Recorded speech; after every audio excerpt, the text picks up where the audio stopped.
Hello बच्चों, good morning all of you. आज हम लोग देखेंगे, आज 3 तारीख को है ना, 3 फरवरी 2022 को जो बिहार बोर्ड का एग्ज़ाम हुआ है, इंटरमीडिएट एग्जामिनेशन 2022 का जो एनुअल एग्ज़ाम है chemistry elective exam ISC theory year 2022 के हम लोग एमसीक्यू का सॉल्यूशन देखेंगे, जिसमें हम लोग देखेंगे कि कौन सा ऑब्जेक्टिव का क्या आंसर सही होगा। हम लोग का सेट नंबर क्या है? सेट नंबर है बी। चलिए आगे देखते हैं, तो स्टार्ट करते हैं। क्वेश्चन नंबर 1 क्या है आपके सामने, देखते हैं। क्वेश्चन नंबर 1 है, निम्नलिखित में से कौन ऑक्सीकारक एवं अवकारक दोनों की तरह व्यवहार करता है? तो H2SO4 क्या करता है? ऑक्सीकारक और अवकारक दोनों की तरह व्यवहार करता है। इस क्वेश्चन में थोड़ा संशय है ना, क्योंकि ये सभी जो है हमारा क्या है, ऑक्सीडाइजिंग और रिड्यूसिंग ऑक्सीडाइजिंग एजेंट की तरह काम करता है। अगला क्वेश्चन है कि निम्नलिखित में से कौन रंगीन होता है? निम्नलिखित में से कौन रंगीन होता है? NH3 NO2 N2O NO। तो हमारा जो रंगीन होता है वो है NO2। बाकी वो लोग तीनों क्या होता है? कलरलेस होता है।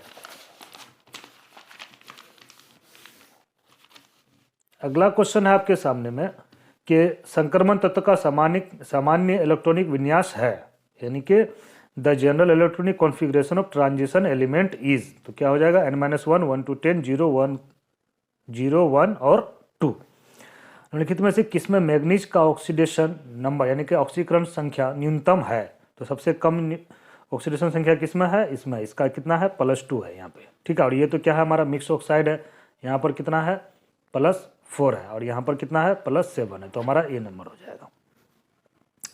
निम्नलिखित में से कौन एक्टिनॉइड नहीं है? यहाँ पे क्या है? नहीं है। तो एक्टिनॉइड कौन नहीं है भाई? कीरियम, कैलिफोर्नियम, यूरेनियम, टर्बियम। तो जो हमारा टर्बियम है ये लेंथेनॉइड है। चलिए अगला क्वेश्चन देखते हैं हम, क्या है? निम्नलिखित में से कौन आयन रंगहीन है? तो रंगहीन यानी कि कलरलेस। कौन रंगहीन? कलरलेस। तो जिसमें अनपेयर इलेक्ट्रॉन नहीं होगा वो कलरलेस होगा। तो ऑप्शन नंबर ये सही है। निम्नलिखित में से कौन आयन डाईमैग्नेटिक यानी कि प्रतिचुंबकीय क्या है? डाईमैग्नेटिक है। निम्नलिखित में से कौन डाईमैग्नेटिक है? तो स्कैंडियम में एक भी इलेक्ट्रॉन नहीं है, अनपेयर्ड इलेक्ट्रॉन, इसीलिए ये क्या हो जाएगा? हमारा डाईमैग्नेटिक हो जाएगा। कह रहा है कि रासायनिक अभिक्रिया 2O3 टू फॉर्म 3O2 निम्न प्रकार से होती है, ये तीव्र होती है, ये मंद होती है।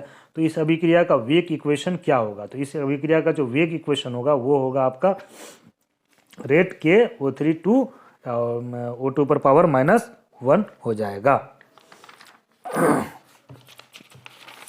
चलिए अगला क्वेश्चन देखते हैं, क्या है? क्वेश्चन नंबर 9 देखेंगे। अधिकांश अभिक्रियाओं के लिए ताप गुणक का मान निम्नलिखित में से किसके बीच में रहता है? 2 से 3, 1 to 2, 2 4, 3 to 4। तो ये रहता है 2 से 3 के बीच में रहता है। क्वेश्चन नंबर 10, निम्नलिखित में से कौन लायोफिलिक कोलाइड नहीं है? ये भी लायोफिलिक है, ये भी लायोफिलिक है, ये भी लायोफिलिक है। फोक जो है ये आपका लायोफोबिक है। क्वेश्चन नंबर 11,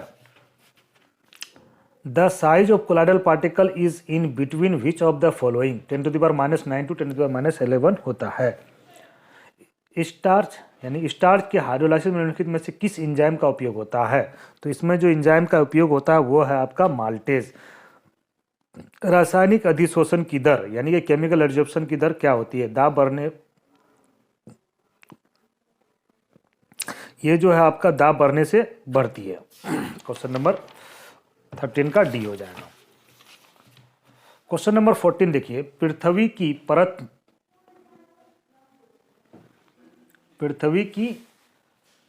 परत में सबसे अधिक मात्रा में पाया जाने वाला धातु है, कौन है? एल्युमिनियम होता है। उसके बाद क्या हुआ? अभिकर्मक जिसका उपयोग ब्यूटेन 1-ऑल क्या है? ब्यूटेन 1-ऑल से 1 ब्रोमो ब्यूटेन बनाने में होता है, तो फॉस्फोरस ट्राइब्रोमाइड का यूज होता है।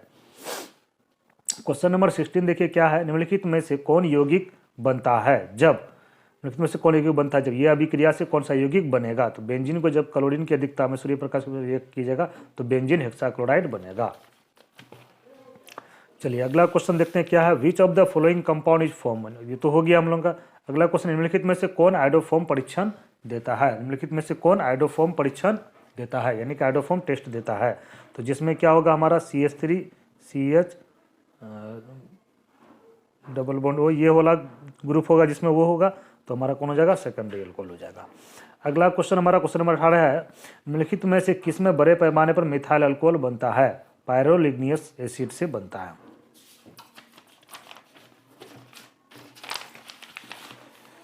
क्वेश्चन नंबर 19 देखिए क्या है, निम्नलिखित में से कौन सा क्रियाशील मूलक अल्कोहल में उपस्थित रहता है? तो OH उपस्थित रहता है।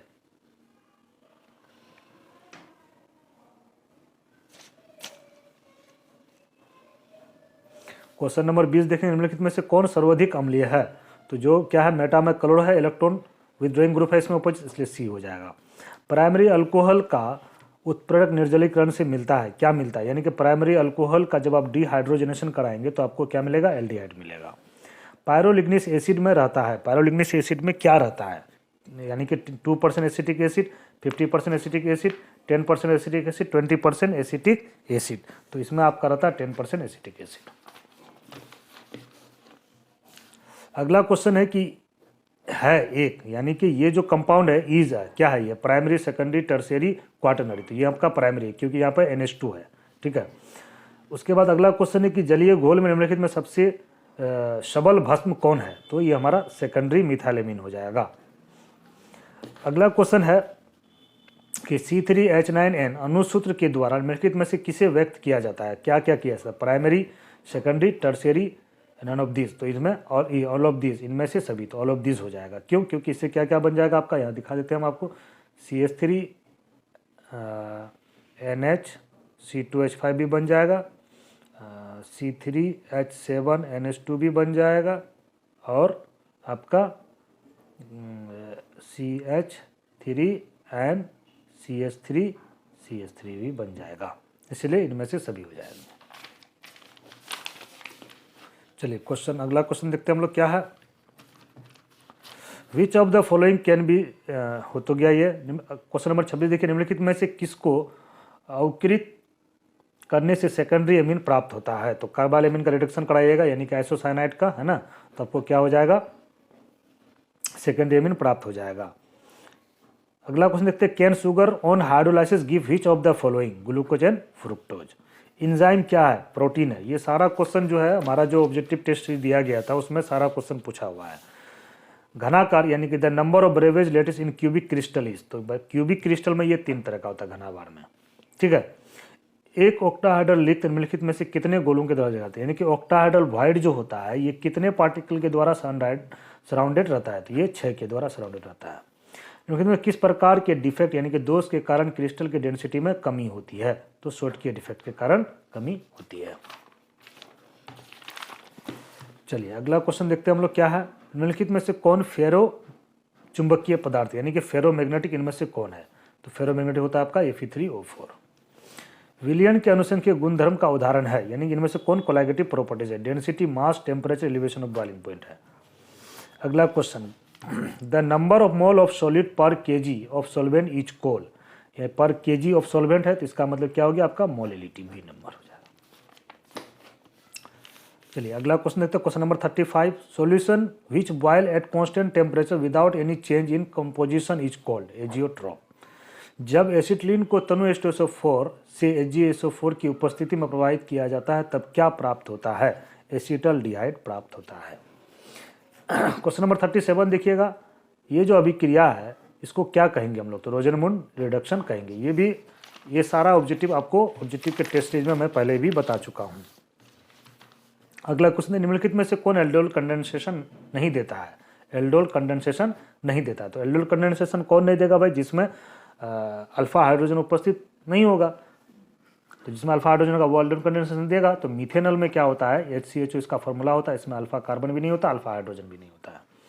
अगला क्वेश्चन, जब फॉर्मल्डिहाइड की अभिक्रिया अमोनिया से कराई जाती है तो निम्नलिखित में से किस यौगिक का निर्माण होता है? इससे हेक्सामिथाइलिन टेट्राएमीन का प्राप्त होता है। निम्नलिखित में से कौन एस्टर का क्रियाशील मूलक है यानी कि फंक्शनल ग्रुप है? तो बोन COOR। अगला क्वेश्चन, निम्नलिखित में से किसके द्वारा फॉर्मिक एसिड एवं फॉर्मल्डिहाइड में अंतर किया जा सकता है? तो इसके लिए हम लोग टॉलरेंस रिएजेंट का यूज करते हैं। ये अभिक्रिया दिया गया है, इसको क्या कहते हैं? इसको हम लोग जो है हुन्स-डीकर रिएक्शन कहते हैं। सल्फाइड अयस्क का सांद्रण परायण निम्नलिखित में से किसके द्वारा किया जाता है? तो ये फेन-क्लाउन विधि के द्वारा किया जाता है।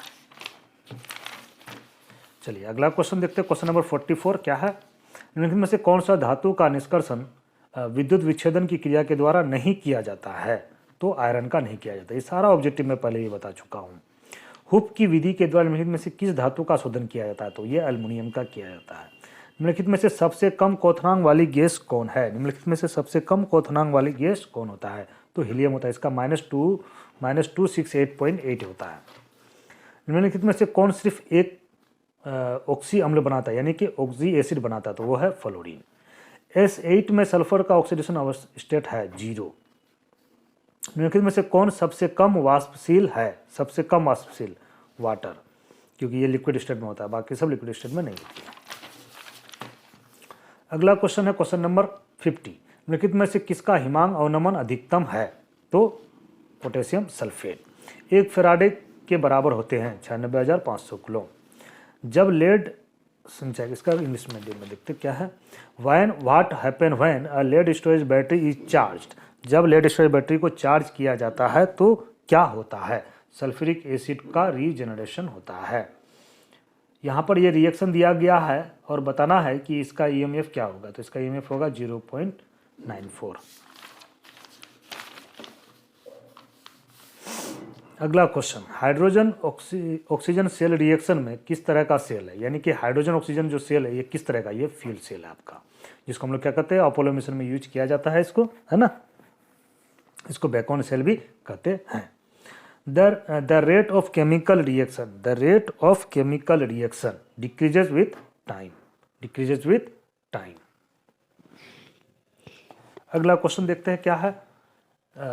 निम्नलिखित में से कौन प्रथम कोटि की अभिक्रिया नहीं है? इनमें से कौन फर्स्ट ऑर्डर का रिएक्शन नहीं है? तो ये जो है आपका इथाइल एसीटेट और सोडियम हाइड्रोक्साइड, ये आपका सेकंड ऑर्डर का रिएक्शन है। किसका है? सेकंड ऑर्डर का रिएक्शन है। चलिए अगला क्वेश्चन देखते हैं क्या है? विटामिन सी किसको कहा जाता है? एस्कॉर्बिक एसिड को कहा जाता है। निम्नलिखित में से किसमें कोबाल्ट उपस्थित है? विटामिन B12 में।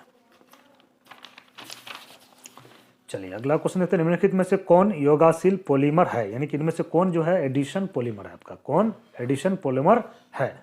तो एडिशन पॉलीमर कौन हो जाएगा आपका? क्या क्या है? नायलॉन 6 है, हाई डेंसिटी पॉलीथीन, डेक्रोन। तो ये आपका क्या है? एडिशन पॉलीमर है। बाकी ये तीनों कंडेंसेशन पॉलीमर है। F2C डबल बॉन्ड CF2 निम्नलिखित में से किसका एकलक है? यानी कि मोनोमर है। तो ये टेफ्लॉन का मोनोमर है। क्लोरोक्विन है, ये क्या है? ये दर्दनाशक, एंटीबायोटिक, एंटी मलेरियल, जोरनाशी। ये क्या है? एंटी मलेरियल है। अगला क्वेश्चन है आपका, निम्नलिखित में से कौन ब्रॉड स्पेक्ट्रम एंटीबायोटिक नहीं है? पेनिसिलिन आपका ब्रॉड स्पेक्ट्रम एंटीबायोटिक नहीं होता है। अगला क्वेश्चन देखते हैं हम लोग क्या है? निम्न में से कौन गैमेक्सिन है? तो बेंजीन हेक्साक्लोराइड को हम लोग गैमेक्सिन कहते हैं। सभी लिगैंड होते हैं, ये क्या होते हैं? लुईस बेस होते हैं।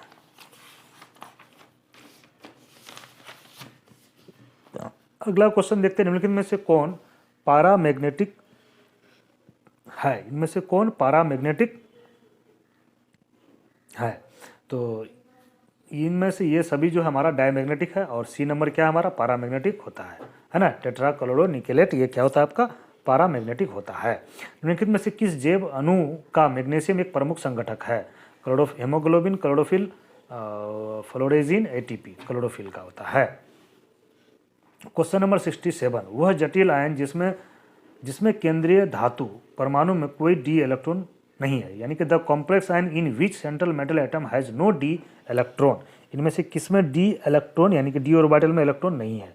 तो इसमें d ऑर्बिटल में अनपिल इलेक्ट्रॉन नहीं होता है।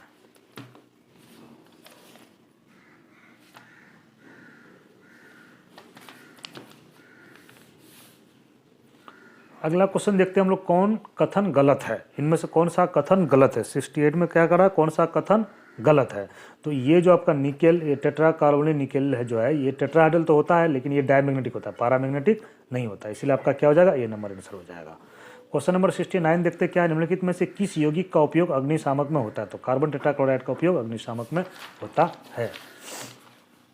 क्वेश्चन नंबर 70 देखते हैं कि मोनोहेलोजन व्युत्पन्न अल्कोहलिक क्यूएच के साथ अभिक्रिया कर देता है, यानी कि monohalogen derivative on reaction with alcoholic potassium hydroxide gives, ये क्या देता है आपको, एल्किन देता है। मुझे पूरा उम्मीद है कि जो लोग भी मेरा पूरा ऑब्जेक्टिव का वीडियो देखे होंगे वो 35 में 35 ऑब्जेक्टिव बिल्कुल सही बनाए ही होंगे, क्योंकि 70 में से कम 50 से 60 ऑब्जेक्टिव तो ऐसा है जिसके बारे में मैं डिस्कस कर चुका हूँ। बहुत जल्द 2 से 3 दिन के अंदर में मैं आपको शॉर्ट का भी और जो है आपको लॉन्ग क्वेश्चन का भी पूरा आंसर दे दूँगा, ठीक है।